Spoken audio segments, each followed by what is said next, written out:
আপনার মেয়ের জামাই কেন আপনার সাথে এটা করতে পারতেছে জানেন? কেন? কারণ আপনি যে বাড়িটাতে থাকেন সেটা আপনার নামে না, আপনার বউয়ের নামে। যেভাবেই হোক ভাবির কাছ থেকে বাড়িটা আপনার নামে লেখায় না। ওগুলো কি কয়? আমার বউ ওই বাড়ি আমার নামে জীবনে মরে গেলেও লিখে দেবো না। আরে আমি জানি তো, কথায় আছে না, ঘুমে আর মরণের সমান, ঘুমের মধ্যে ঘটনাটা ঘটায় ফেলে। তোর কথার মাথা মুন্ডু তো কিছুই বুঝতে পারতেছি না। ঘুমের মধ্যে আমি আমার বুদ্ধিটা কি করে বাড়ি লেখা নিলাম? বরকত ভাই শোনেন, আপনার বউ যখন ঘুমাইবেন তখন আপনি গিয়া দলিলের টিপসইটা নিয়ে দলিলের কাগজপত্র আমি সব রেডি রাখব। আপনি খালি ভাবি যখন ঘুমাইব টিপসইটা নিয়ে কি পারবেন না?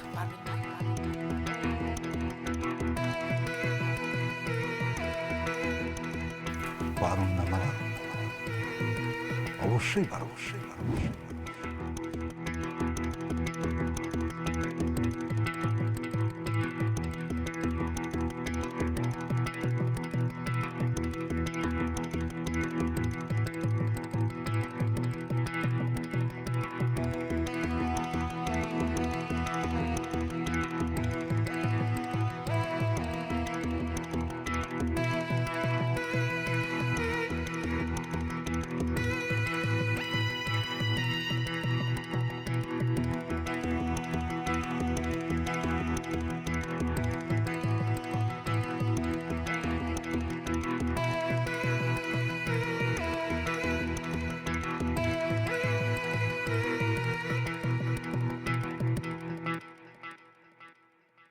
কই কথা সব ওই জুলেখা, এই টম্পা সানে কে? এই জুলেখা দেখে যাও। এই এই কি সমস্যা কি? হ্যাঁ, সকাল সকাল এত চিৎকার চেঁচামেচি কিসের? হ্যাঁ, এই চুপ, একদম গলা নামায় কথা বলবা, এদিক ওদিক তাকাবা না। অনেক সহ্য করছি তোর আর তোর মেয়ে জামাইয়ের অত্যাচার। এই কি বলছিলি? হ্যাঁ? তুই তোর মেয়ে জামাই নিয়ে আলাদা থাকবি, আলাদা খাবি, হ্যাঁ আমার বাড়ি করে দিবি? হ্যাঁ, নিজের স্বামীর থেকে মেয়ে জামাইয়ের উপর দরদ বেশি। ঠিক আছে বল, থাক একসাথে থাক। আমার এই বাড়ির থেকে তুই অহনই এই মুহূর্তে বাইরে যাবি, যা বাইরে। ও বুঝতে পারছি, চাচাতো বোনরা লগে পাইয়া দলে ভারী হইছো কেমন? হ্যাঁ, আমি ঠিক বুঝছি। এসব কুবুদ্ধি তোমার চাচাতো বোন তোমারে দিছে। তোমার চাচাতো বোন একটু বলে দাও তো, এসব বুদ্ধি দিয়ে কোনো লাভ হইব না। এই বাড়ি আমার বাড়ি থেকে আমারে কেউ কোনোদিন বাইর করতে পারবো না। ভাবি, এই বাড়িটা আগে আপনার নামে ছিল, এখন আর আপনার নামে নাই। কি বলে পাগলের মতো? আমার বাড়ি বলে আমারই নাই। এই বাড়িটা তাহলে কার নামে? হ্যাঁ, আমার ভাইয়ের নাম। আপনি নিজেই তো লিখা দিচ্ছেন। এই যে দলিল, দেখেন আপনার টিপসই। আম্মা, এটা আপনি কি করলেন? আপনি আব্বার নামে কেন বাড়ি লিখে দিচ্ছেন? আমি তো জানি না এটা কেমনে হলো। বিশ্বাস করো জামাই বাবাজি, আমি হাসা পেতেছি, আমি জানি না আমার আঙ্গুলের টিপসই কেমনে নিল, কেমনে হলো এটা, কেমনে হলো? সেদিন রাতে দুজন ঘুমাইছিলি, তখন আমি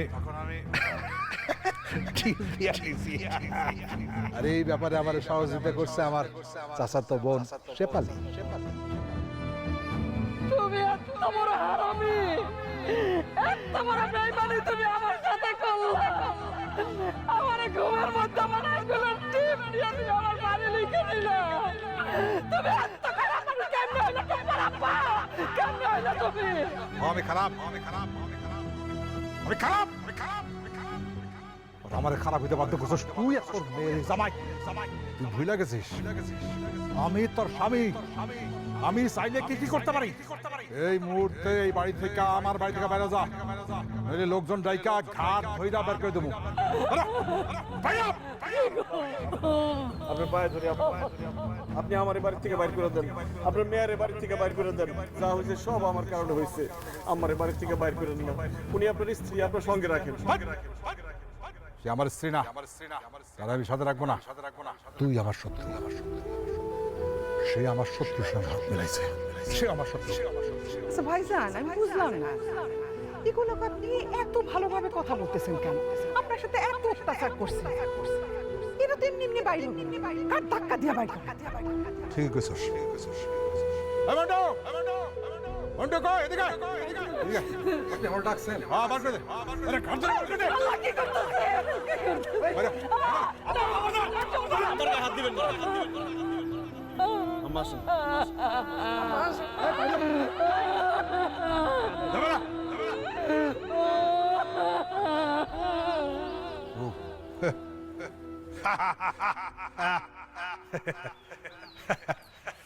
বরকত সাহেব দাঁড়ান, এখন আপনিও এই বাড়ি থেকে বাইর হন। কি করছে?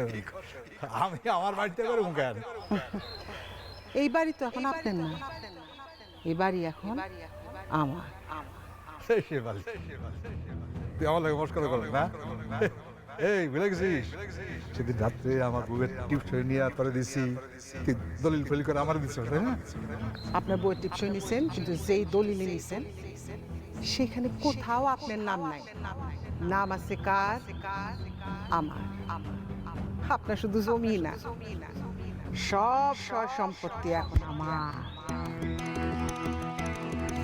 বুঝলাম না, আমার সব সম্পত্তি বাড়ি তোর এই লোকের নেই। বরকত ভাই, আপনার মনে আছে দলিল রেডি করার সময় আপনার একটা টিপসই নিয়েছিলাম, কইছিলাম বাড়ির জন্য টিপসই লাগবে। ওই টিপসই দিয়াই আপনার সব কিছু আমার করে দিয়েছি। বিশ্বাস হয় না? এই যে দেখেন, বিশ্বাস না হলে দেখেন।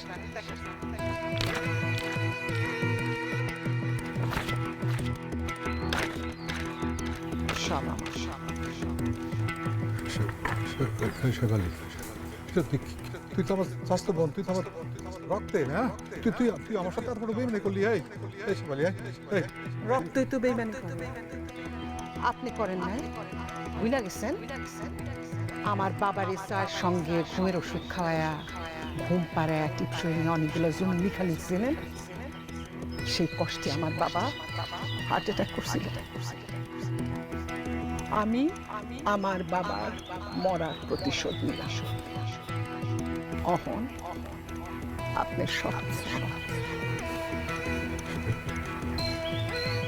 মন্টু, আজ থেকে আমার বাড়িতে তুই আমার কাজ করবি, আমার চাকরি করবি, আর ওরে ঘাট ধাক্কা দিয়া অহনি বাইক কর।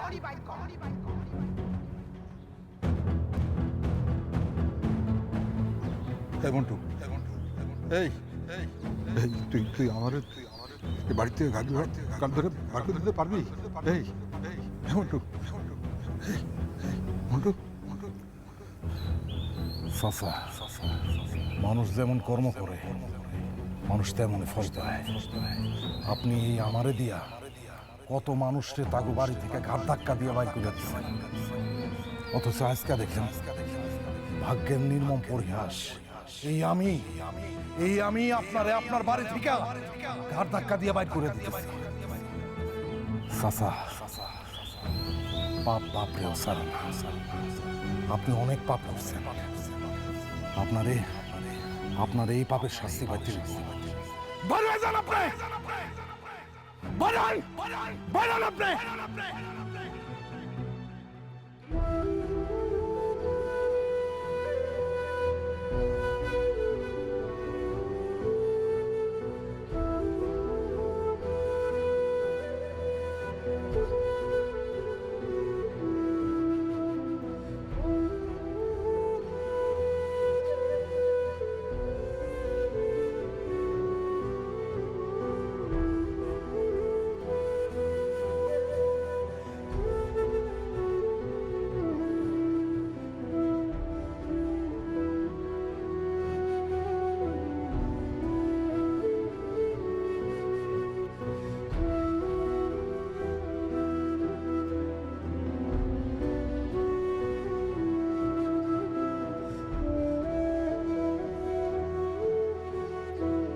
আব্বা, আপনার কি হয়েছে? এই অবস্থা কেন আপনার?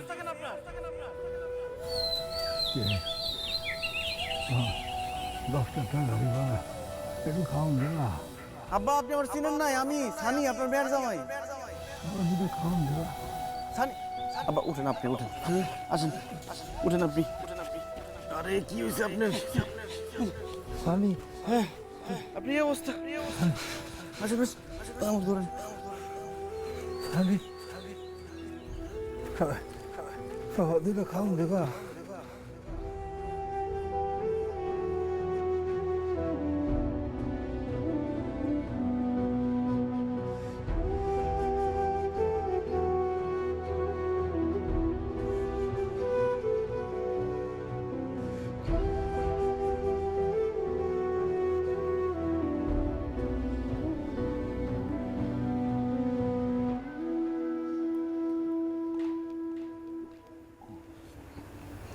আব্বা ভালো লাগতেছে এখন?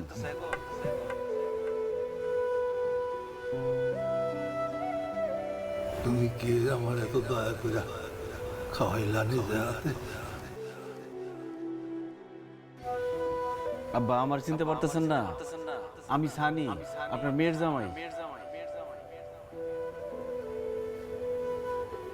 এই যে টুম্পা আম্মা।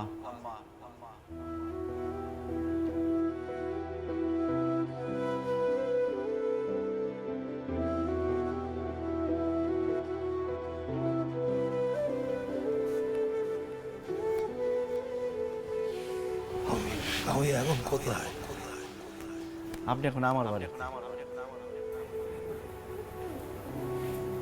তুমি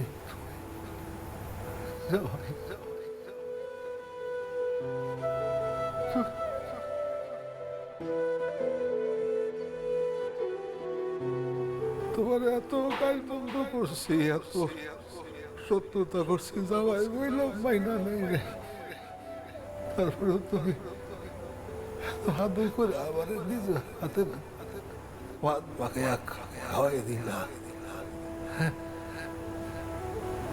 কেন বাবা? আপনি আমার শ্বশুর, আমার বাবার মতো। আমার নিজের বাবা নাই, বিয়ার পরে আমি শ্বশুর হিসেবে আরেকটা বাবা পাইছি। আর আমার সেই বাবা রাস্তাঘাটে পড়ে থাকবো, না খায় থাকবো, এটাকে আমি সহ্য করতে পারি? আর আব্বা, আপনার বাড়িতে যাই আমি যা যা করছি সব আপনার ভুল ভাঙাই দেওয়ার জন্য করছি। আপনার একজন ভালো মানুষ হিসেবে গড়ে তোলার জন্য, আপনার ভিতরে যে অহংকার গরিমা আছে সেটা ভাঙে দেওয়ার জন্য করছি। আর এইসব আমি কার কথায় করছি জানেন? কার কথায়? আমার শাশুড়ি আমার কথায়। আমার সারা জীবন আপনার সংসার করছে, আপনার অত্যাচার সহ্য করছে, আপনারে বাকি না খাইতে কইছে, আপনারে সৎ পথে চলতে বলছে, কিন্তু আপনি আমার কথা কোনোদিন শোনেন নাই। তাই আম্মা বাধ্য হইয়া নিজেই টুম্পার আর আমার বিয়ের ব্যবস্থা করে, আর আমার জামাই হিসেবে আপনার বাড়িতে ঢোকার ব্যবস্থা করে দেয়। আমার আব্বাই অনেক গরিব আছিল, আপনার বাড়িতে কাজের লোক হিসেবে কাজ করত, কিন্তু আমি নিজে পরিশ্রম করছি, কষ্ট করছি, এই বাড়ি করছি, ঢাকায় বড় ব্যবসা করি। আব্বা, আপনার মেয়ের জামাই গরিব না, আপনার মেয়ে ভুল মানুষটা পছন্দ করে নাই। আমাদের উপর আপনি রাগ অভিমান রাখেন না, আমাদেরকে দোয়া করে দেন। আম্মা আপনার অনেক ভালোবাসে, বাড়ি থেকে বাইর করে দেওয়ার পর থেকে প্রত্যেক দিন আপনার লিগে কাঁদবে। আমরা আপনার অনেক জায়গায় খুঁজছি আব্বা, কোথাও পাই নাই। আব্বা, আম্মার সাথে বাকি জীবনটা সুন্দরভাবে কাটান।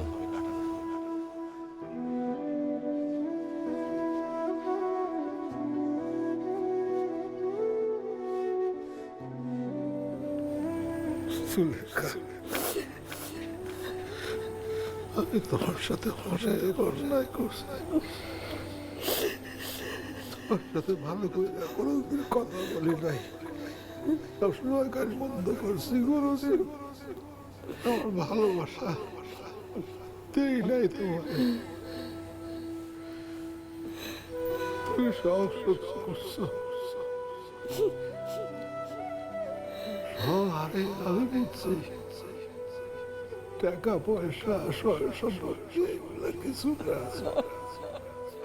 জীবনে সব সুখ হইল আপন মানুষ, তাদের ভালোবাসা।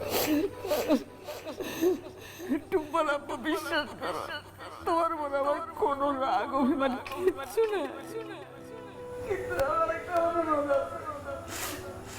বাকি যে দিনগুলো তুমি আর আমি বাঁচবো, এই যে আমার মায়ের জামাইরে নিয়ে আমরা আনন্দের দিনগুলো কাটাইতে চাই। রূপার আব্বা, আমি কিচ্ছু চাওয়ার নাই।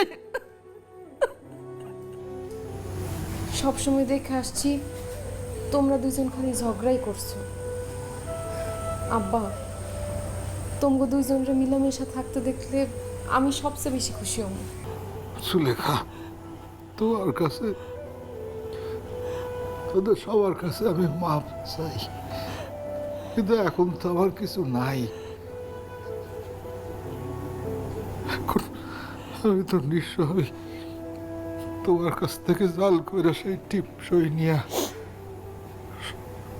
বাড়ি গেছিলাম, কিন্তু ওই যে আমার স্বাস্থ্য বোন কি জানি নাম, শেফালি, হয় সে বলে আমার কাছ থেকে ধোকা দিয়ে ওই টিপ সই নিয়ে বাড়ি নিয়ে গেছে। আমার কিচ্ছু নাই, রাস্তার ফকির, আমি ভিখারি। আব্বা, ধোকাবাজি করে টিপসই দিয়ে আপনার সম্পত্তি কেউ দখল করতে পারবো না। আমি দরকার হলে আইনি লড়াই লড়ুম, আপনাকে সম্পত্তি আমি ফিরাই দিব। তাছাড়া আমি তখন একলা না, আমার লগে আমার শ্বশুর আছে। এবার হবে শত্রুর বিরুদ্ধে লড়াই, জামাই শ্বশুরের যৌথ লড়াই। আপনি কোনো চিন্তা করেন না আব্বা।